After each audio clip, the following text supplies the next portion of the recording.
Hello everyone, before the video begins, I should probably say that this video, I was experimenting with editing with Davinci Resolve instead of my usual OpenShot video editor. So this video was just a kind of experimentational video and just to get a video out. So that kind of explains why it's kind of unscripted and why there might be some editing issues. So bear with me on this, and thank you all for watching. Hello everyone, welcome back to the channel, and in this video I'm going to be doing something a little bit different, change of pace for me at this one. We're going to be repurposing one of these little small form factor computers into something a little more useful. So yeah, let's get started. We're repurposing specifically this little guy here as a Minecraft server. And before I start, I probably should mention the irony in this. The other computer you saw at 3010. As I'm recording this, Linus Tech Tips released a video where apparently there's a company repurposing all these second, third, and fourth gen Optiplexes and clamming them up with glitter and RGB, and well, they're not selling them as gamer computers, but they kind of have that aesthetic like they could be. But anyway, I found that kind of ironic. I started recording this and that video of Linus's went up just I think like 10 minutes ago. Like I literally was setting up the camera, all that stuff, and I got a YouTube notification because I'm subscribed to him, and I was like, what are the odds of this? But anyway, yes, we're going to be repurposing one of these machines as a Minecraft server. And yes, I know, not the most exciting thing or the most impressive thing, but it is a neat little project, especially for repurposing one of these old units like this. And the main reason is because of the very limited upgrade path that these small form factor computers have, especially compared to their big full tower counterparts. Well, like this big boy, the 9010. Now this one you probably saw in an earlier video when I did the our quad cores dead video, and that was, I'm going to come back to that video because I got a lot of comments and it's actually fascinating to hear what a lot of people have to say, because I might have misspoke when I made that video. But anyway, yeah, these have a decent upgrade path. They really do. This one can handle 32 gig of RAM, the i7 3770, and without any other parts in here, like power supply, you can put in a low-powered 750, I think. And that would run 90% of the Steam library. Obviously, there's some things that won't run because of, reasons. But it would make a great Steam gaming computer, or a backup computer, or your kid, 10 years old, 5 years old, whatever, wants to play some computer games like Roblox, Minecraft, or Fortnite. This machine will run it because it has at least a way to upgrade the graphics that are at least capable of running AAA titles. And yeah, this thing could even handle putting a different power supply, because I don't think Dell put a proprietary one in these models. You could put a bigger graphics card like the 980s, the 1080s. If you really wanted to try it, you could put a RTX 20 or 30 or maybe even 40 series in this. Might have extra research performance due to the PCI Express Gen 3, but it could run it. But these little slim and small form factor ones just don't have the upgrade path because they're so small. I mean, this will take the same processors as its big brother, the full-size towers. This one's actually a 4th gen, the other one's a 3rd gen. But this one could take all the way up to the 4770, which actually I think this thing can even take the 4790, which is one generation newer than the big tower. So on a CPU level, this would run most of the Steam library. This thing can handle only 16 gigabyte of RAM, but right now 16 gigabyte is that sweet spot when it comes to gaming. So this thing could handle, on the RAM side, most if not all the Steam library. It's the graphics card that can't be upgraded. This thing has just a integrated graphics, but it has DisplayPort and VGA out. So that's the thing, which we're not going to really need. And ooh, we do have some parts in here. Cool. The other problem is the power supply. A lot of these of this generation and later we're starting to use the 12VO style power supply. And this is a 250 watt only 12VO power supply. Now basically that means is it only puts out 12 volt on the entire power supply, which is good because for efficiency. And Linus did a video on this, and I think Gamers Nexus did. And sorry, I'm still getting over being sick. But basically what that means is it only takes in the 120 wall port wall power and converts it to 12 volt. All the 3.3 and then 5 volt is all handled on the motherboard by circuitry. And that means these power supplies are extremely efficient. Like I think most of these 12 volt power supplies I've seen are 80 plus gold rated and up. just because of how efficient they are. Problem is there's no extra connectors on this board or on the power supply to handle a graphics card. Not only that, because of its very small height, I mean, yeah, there's no bracket here, so you could easily install a full height card, but it had to be something that has no external power connector. And I don't think any of the modern generations do. At least the RTX 30s, even the GTX 16, I think the 1650 might be the only one that doesn't have external power, but it's a full height card. I think there might be, I don't know why they did it, a 1630 to replace like the aging, very aging GT 1030s that needed to be replaced a long time ago. But yeah, so this thing as a gaming computer really wouldn't handle much. But for the purpose we're going to be doing is we're going to be doing a Minecraft server, and it doesn't need a lot of horsepower or a lot of resources. And because of how efficient this little box can run, I could probably plug it in and run it all day, all week, and not have a problem with it. But you're probably asking, well, why not just do Realms? I mean, that's the same thing. It's a Minecraft server.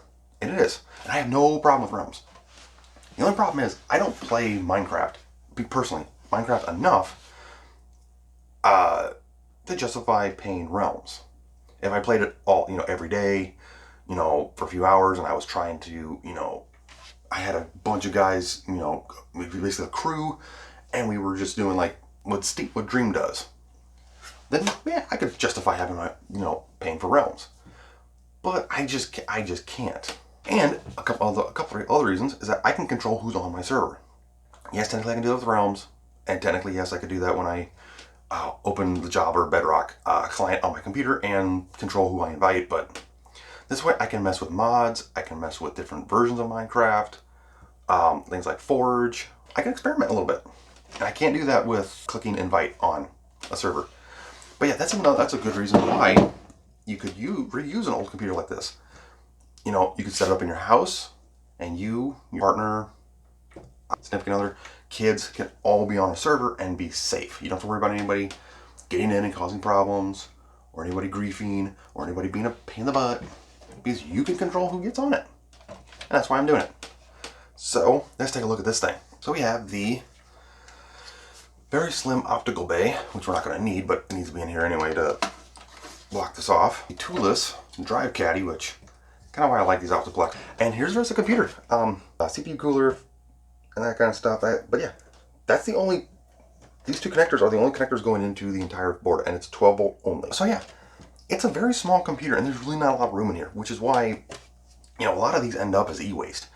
Once they get their use out of it at businesses or in the home office, they're almost useless. Especially the small form factors. And this is why I kind of want to reuse this, is because it'd be a neat little project. So let's talk about some parts we're going to put in here, which is not much. It's just going to be the RAM and the hard drive, which is conveniently already in a bracket. It's almost as if I plan to use this SSD with adapter and the quick rail in another project. Weird. Anyway, the RAM. And for server use, you actually don't need that much RAM, especially for a server that this is going to be used for. Yeah, I could get by with just one of these sticks. So here's the thing. The Minecraft server operating system I'm going to be using can use a single core 3 gigahertz processor and a gig of RAM. So yeah, basically any computer in the past 20 years could be used. But I want something a little bit newer, that way if I need to upgrade it, add RAM or whatever for mods or anything, it'd be a little bit easier to find parts. I'm going to be using two 4 gigabyte sticks of DDR3. Specifically, it is PC3 12800U DIMMs, which are, I believe, 1333 megahertz. This is actually overkill for what I'm doing. I could actually get by with one of these sticks, but again, I kind of want to make sure that I don't have to open this up and upgrade it at any point unless I absolutely have to. Ooh, I'm not gonna lie, that's like the most satisfying sound in the world, is when these RAM blocks click. CPU, I'm not gonna mess with because I know what it has in here. It has the Core i3 4130, which is I'll put the specs up here because I don't remember right off the top of my head. Dual core, 4-thread processor that clocked at 3.6 gigahertz, and I believe it clocks up to 3.9 on turbo. I believe. I will put the actual specs up here. Yeah, that's actually right where I want to be in the sweet spot. I did have a Pentium I could put in here. That's a dual core, dual thread. That's locked clock at 3.6. But I want the extra threads just in case it needs more power. I don't think it will, because Minecraft servers don't need that much. Anyway, the hard drive. I could get by with using any old hard drive. I have plenty of old spinning hard disks that I kind of want to use an SSD, and I'm using another one of these 240 gigabyte that I recycled from something. And I just feel like, that way I can, hit the power button and it'll power up within like 15 seconds.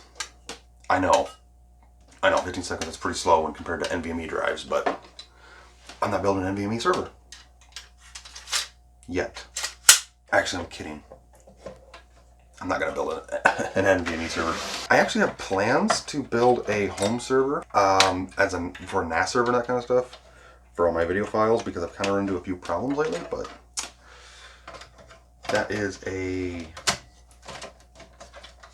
another future project we will endeavor. And here's what I'm talking about with the power supply thing. I don't know if you can see it, but it's just a 2-wire black and red, like I think 5-volt power lead. So there's no extra power connector here unless you want to hope and try and boot off of a USB drive for Windows, which I don't think that would work.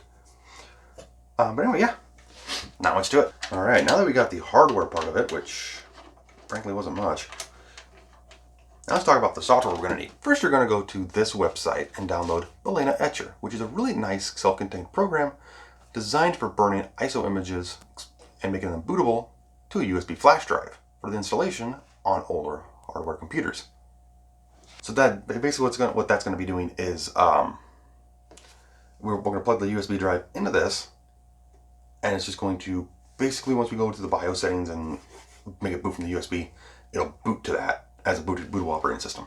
Next, we're going to go to this website here and download MineOS Turnkey. So why MineOS Turnkey? Well, Turnkey Linux is a very, very minimal, very streamlined, optimized, self-contained command line server operating system. It usually uses like a backbone for other server things that run on top of it, which is what exactly the MineOS part of it is. So some of you very smart people in the community streamline these two projects together to basically make a bootable, quick deploying Minecraft server. This thing can be deployed in like 5 minutes. And it does technically support Bedrock, but I have not gotten the Bedrock to work yet on my end. I'm fine with Java though, so that's no big deal. But Bedrock is a little bit more allowing of consoles to play with it, so keep that in mind. Now that we have Balena Etcher and MineOS downloaded, we're going to plug our USB drive in, click on Balena Etcher, find our file,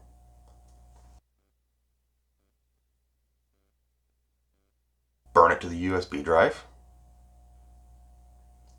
and literally follow directions on the screen. So it's really straightforward. I'm not going to show the details of it because it's literally just, it'll install stuff, it'll ask you to make a root password and an account name.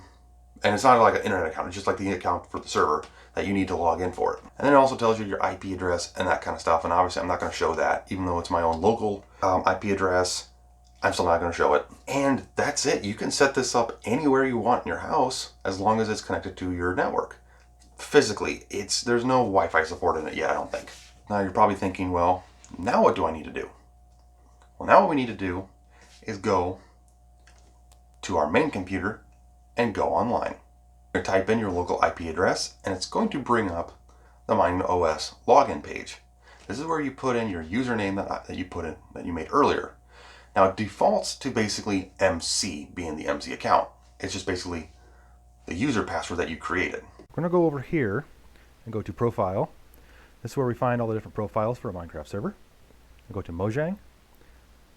And this is where I have these 3 downloaded, but I'm going to use 119.2 because that's the most stable one I've had so far. Then we're going to go over here to create a server. And server name. This is where we can create whatever name we want. We're going to go to test. Server port 25565. That's the default one for Java. IP address. This is where we put in the IP address that we typed in before. Not the routing number, just the number itself. Number of players, going to set that to 20. Just set that to world. This is just a basic server. We're going to go to normal.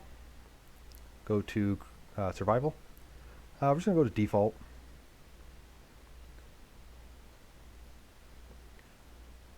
I think that needs to be caps. I don't remember. Create server. And now it's right here. but it's not ready yet. When you go up here, we're going to click the 119.2 over here. We click the jar. And then the memory defaults to 256 megabyte, which is the minimum. We're going to set it to 1 gig or 1024 megabyte. We don't need to do anything else, really. Right here, we can click it so that if we want to power up the server and it just boots this up, it will. Click accept EULA, accept, start, and it should just start. Yep, there it goes. Here's the log file, so now it's running.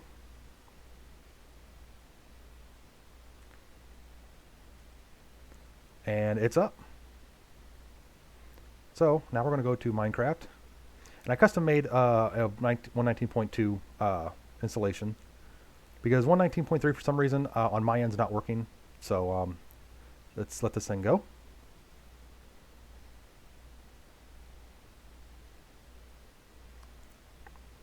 Okay, and it's a little jittery right here. I don't know why, but we're going to go to multiplayer. This is the server I was playing on. And it should automatically still detect it because it's on the same server. But type in the server address, connect, and log in. There it goes. Loading train. And we're in. It takes a few seconds for everything to kind of load in and render, but it's a little jittery. But it seems to be working okay. There's no sound for some reason, but that's on my end. That's my OBS capture's not doing it. Broke a block. Everything seems to be working. Let's just explore a little bit. Yeah, there's some stutter, but I think it's mainly a connection thing. Once it takes some time to get fully loaded in or rendered in, it'll smooth out. Plus, I kind of have everything kind of maxed out right now in terms of render distance and stuff on my end, so that's probably why it's a little jittery. But it seems to be working just fine.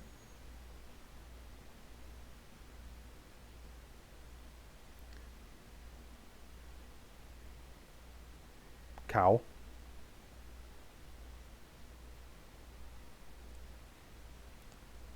It's getting a little dark. I'm not going to play too terribly long, just enough to get things to show that it is working. And yeah, I'm kind of redoing my voiceover here because it didn't get... for some reason when I was trying to record both the voiceover and the game audio at the exact same time, something was conflicting and it garbled the audio. So yeah, it's kind of why the audio is not fully syncing up right now on my voice.